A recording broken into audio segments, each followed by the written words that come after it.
So Caroline, thank you very much for making time to share your insights into the future of leadership.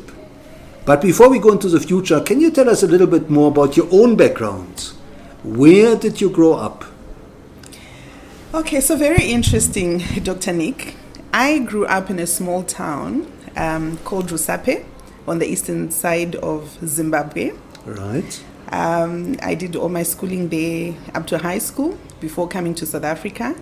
Joined the then Rand Afrikaans University as an accounting student. Studied with now UJ. Right. And completed my studies. Then joined Standard Bank. Yeah. As on their graduate program, which was called the Training Outside Public Practice, the TOP program. Right. I then completed my training with them, qualified as a CA, then took on a full-time job with Stanlib, which was a subsidiary of Standard Bank. Right. Stayed at Stanlib for about 7-8 years before joining ABSA into their audit environment. At the same time, that's when I decided to write my book, Master Your Finances, The Art of Building Wealth. Right. And I just, been on a journey of self-discovery, realized that there is a teacher lying in me, and what I really wanted to do was teach. Okay, so Caroline, how did you move from finance into leadership? Yes, so as I was saying, Dr. Nick, I actually went through a personal visioning exercise with Mark Campbell. It's a 2-day intense exercise where it's a one-on-one with him as the coach, and he actually helps you discover who you are. And that starts planting seeds around what your purpose could be. And out of that exercise, I came out realizing that, there's a teacher hiding inside of me. And the thing with, discovering your purpose is that it doesn't come out as the full moon. It comes out maybe as a stripe. You don't see that the moon is full circle, right? And it keeps on being revealed with every step that you take, So I think essentially at the time I knew that I wanted to be a teacher, but I didn't know to teach what. So I even tried to apply to the universities at the time to go and lecture, And, thank goodness I didn't get the lecturing jobs, because I subsequently discovered that my passion is in financial services, and I want to use the experience that I've attained being in financial services to actually change the poverty narrative in Africa. Now, today you're in charge of leadership, I believe, at ABSA Retail. Yes. Can you tell us, what does that involve? Okay, so it's actually leadership development and learning. So if you think about the employees of ABSA in the retail and business bank, they obviously come in at varying degrees of qualification levels, right?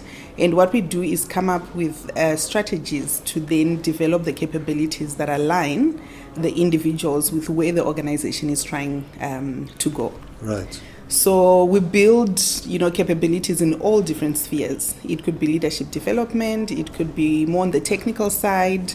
We moving more digitally. It could be building the digital capability. It could be, building individuals more on the behavioral side. It's really a wide range of capabilities and skills that individuals need for them to be able to thrive in ABSA, but actually in financial services. Right. Now, Caroline, going back to your early days, what was your dream career as you grew up?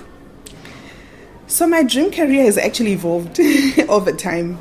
I think I mentioned that I grew up in a small town called Rusape. So there was not much, to look up to, because the industry there was quite limited. The careers were either you could be a teacher, a nurse, a doctor, you could maybe work in the bank. Those were the more lucrative careers, but then, we had a few factory workers. So to be quite honest, I drew my inspiration mostly from magazines, from TV, and from my mother. Right. My mother was a big dreamer, and she taught me to dream a lot. So she would tell me about experiences she had had in Cape Town, because earlier on in her childhood, she had visited Cape Town and was working for a family there.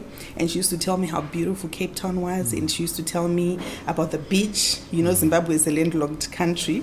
So, I mean, we only could imagine what a beach looks like. So, I mean, initially it was like I wanted to be an air hostess. And then when I grew a little bit more and I knew a bit more, then I thought I wanted to be a doctor because that was the career. But then eventually I decided I wanted to be an actuary. And then when I started doing the research on how to become an actuary, I realized that, you know, it would take so long, 9 years to become an actuary. Right. And I just couldn't afford to be in school for that long because I had siblings to look after as well. So I then decided to take on the accounting career, and I decided I wanted to be a chartered accountant, and there you go. And tell us, Caroline, looking back over your career, was there one person maybe that inspired you? Well, the biggest inspiration was really my elder sister, Essie. She, right from the time that I was in primary school, because that time she was already living in South Africa, and she would come and ask for the report cards.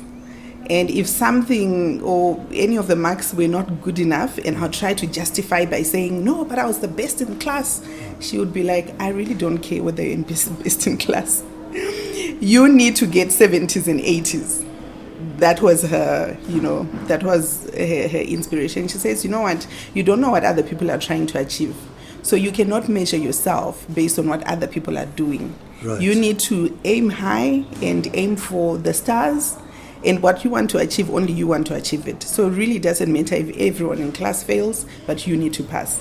So that really became my inspiration over the years. And incidentally, we fell almost into the same career. So she then also, you know, changed the career because she started in nursing and then did what was called the Chartered Institute of Secretaries at the time. And then, you know, went on to the Chartered Accountancy route. Right. And, you know, yeah, so she really, really inspired me. And looking back over your career, Caroline, would you say there was a major turning point where things could have gone different, but you decided to take your career this way?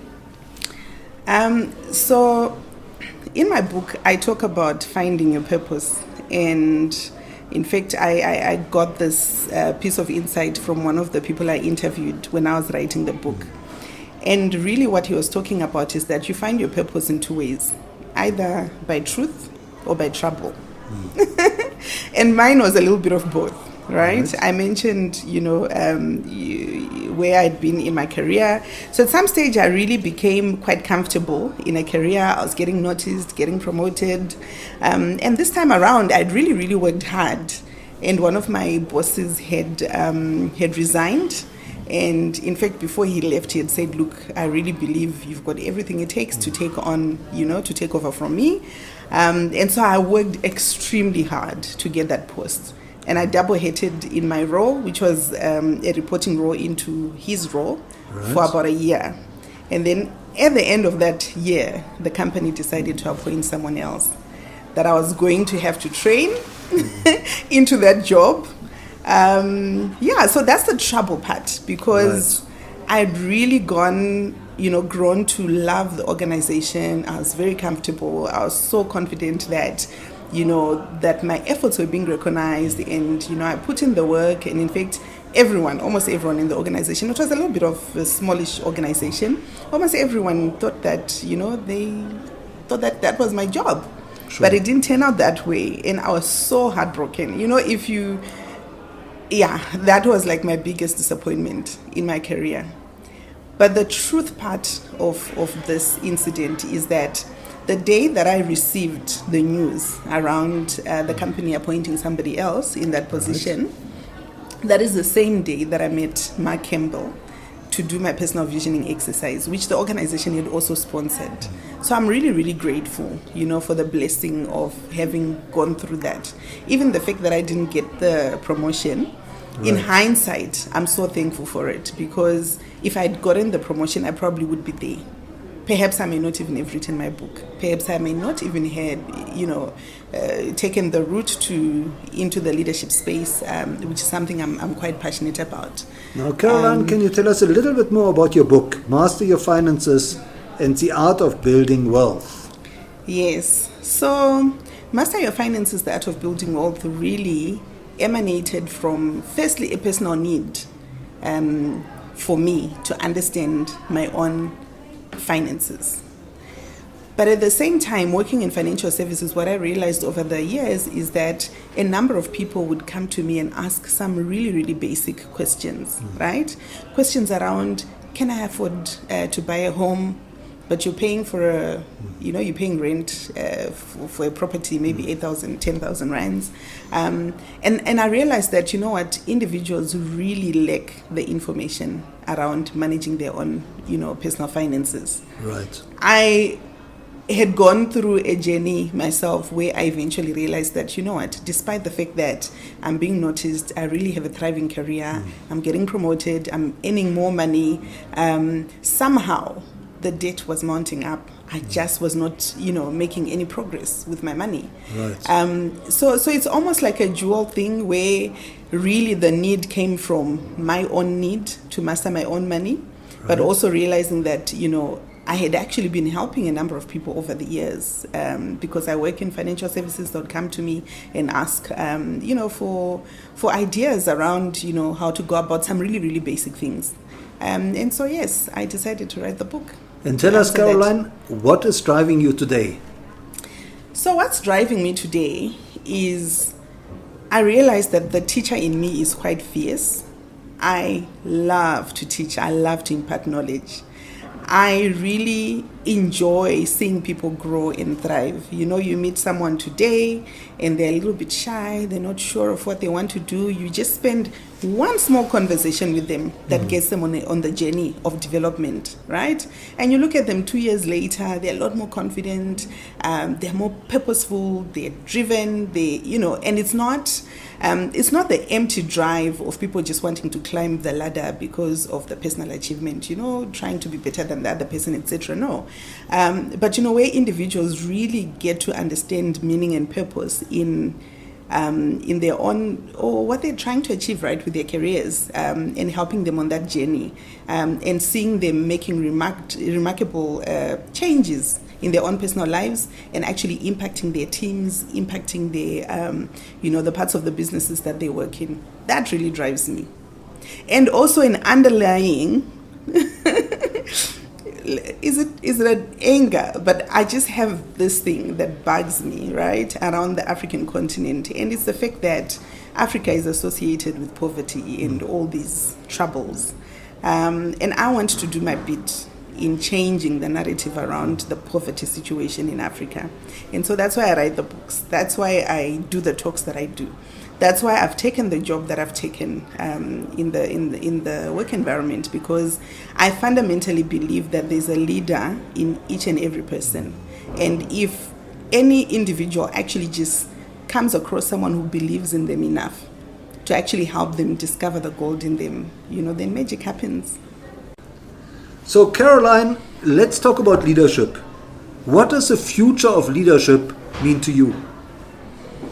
So, Dr. Nick, I don't think that we can start talking about leadership unless at an individual level people are clear around their purpose and their contribution. Yes, I agree that it is a process and it's a journey of self-discovery and it may take time. But it's important for people to first understand what their purpose is. And with that clarity, then will come the servant leadership. Because invariably what you discover is that your purpose lies in your servanthood to other people, right? The skills and the talents and everything that you have as a leader, they're not for you to shine and, to be better than everyone else. They're actually for you to look at real life problems and come up with solutions and rally up some troops, around that idea, inspire people enough to be able to want to be part of the solution. So essentially for me, it's rooted in purpose, it's rooted in problem solving, it's rooted in inspiration at the same time. And Caroline, what have you learned from your own journey that you consider most important for building future leaders? So essentially, it's those three things. One is to have the clarity. And once you have the clarity, because remember, it's a process of ongoing, continuous personal development. Once you have the clarity or just an inkling or a little bit of an idea of what the purpose or the idea of where you should be serving looks like, then it's about relentlessly investing in your own personal development to make sure that you can be the best that you can be in that particular field. Now, Caroline, looking into the future, when you speak to aspiring leaders, what is it you tell them? What skills should they be investing in? What skills should they be spending time on honing and mastering? So ultimately, this is an individual journey, right? Once individuals have got clarity around what it is they want to spend their lifetime doing, then it's really around building the skills. Obviously, we know we're moving into the digital era. One needs to know how, social media and the digital age, what tools are available, because certain things that were not possible 5 years ago are now possible. And the impact that people can now make in this era due to technology is actually immeasurable.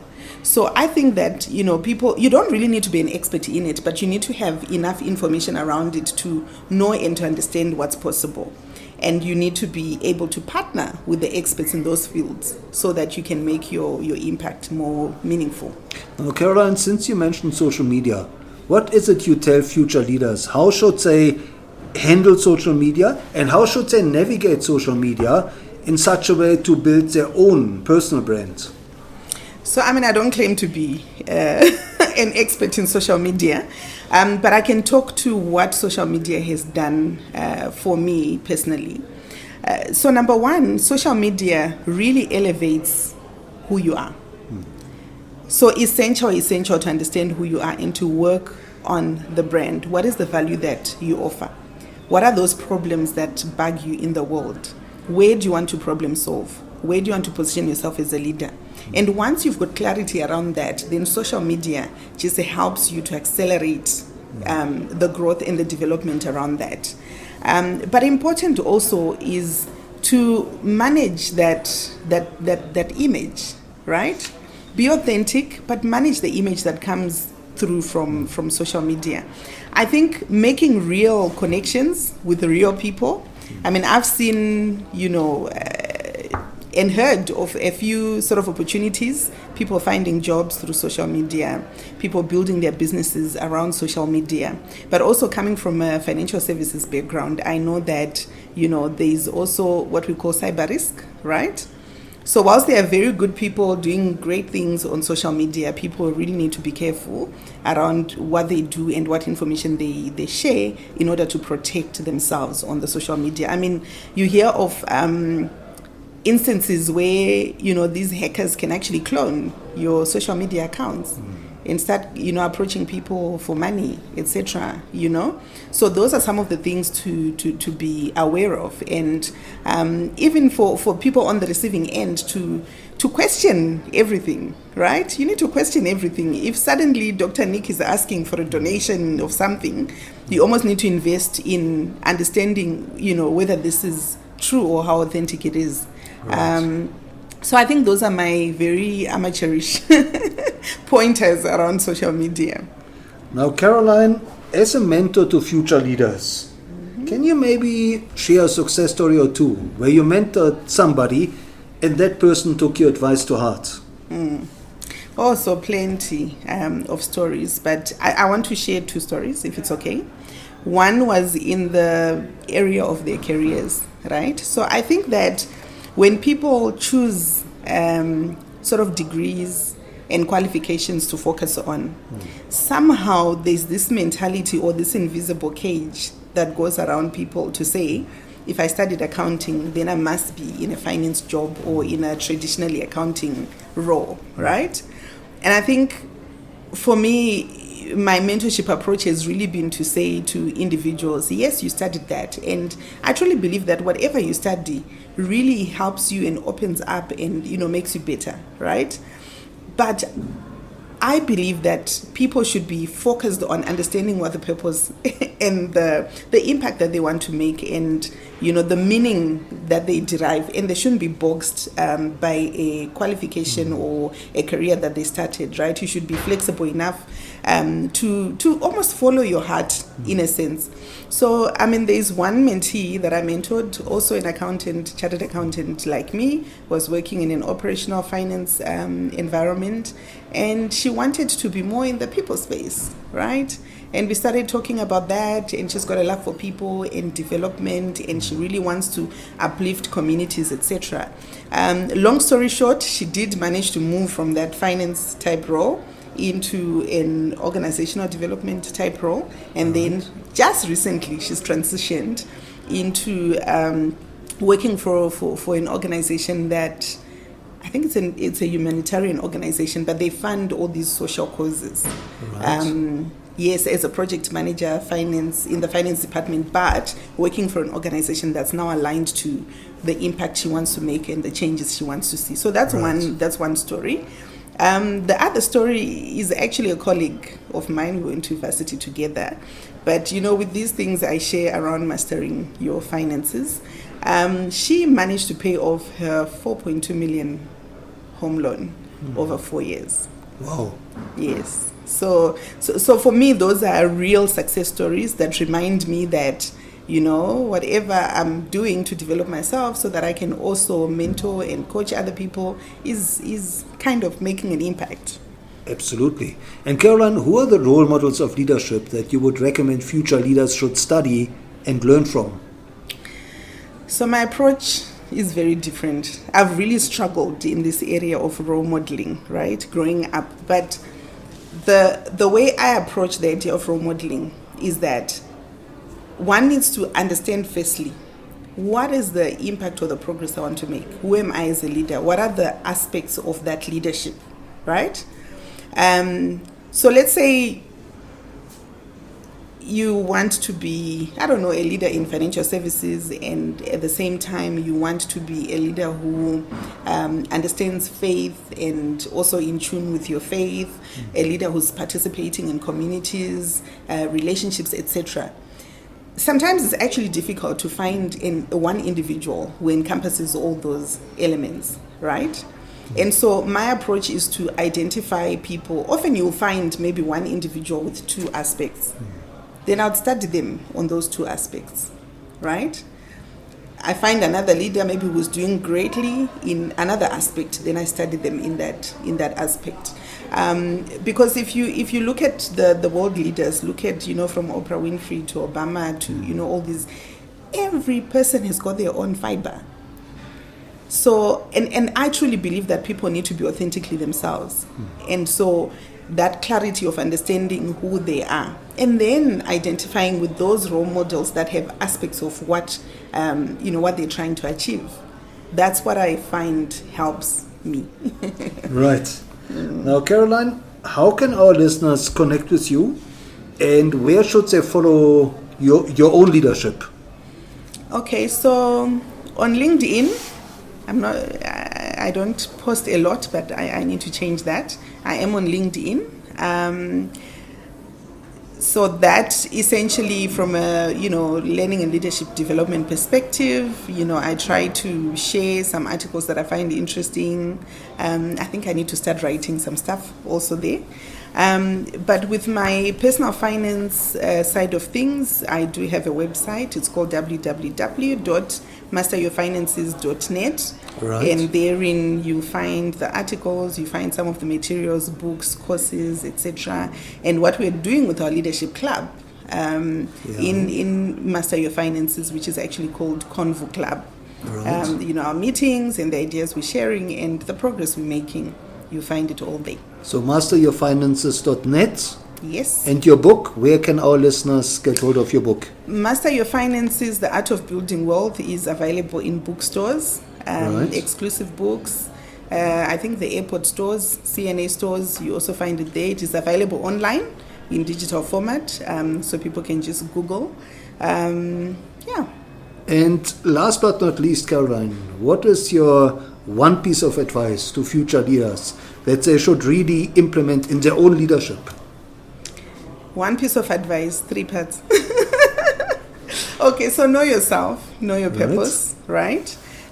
Focus on developing yourself, because the more you develop yourself, the more you can give out to others. And then lastly, focus on developing others, and everyone has got something to share. So don't ever feel like, I'm not as accomplished. Whatever life experiences you've had have already equipped you to help somebody else. So there's always someone to help. Well, Caroline, thank you so much for sharing your insights and wisdom into the future of leadership, and reminding us it's not just about developing our own skills, but also helping others to develop theirs. Thank you so much, Dr. Nick.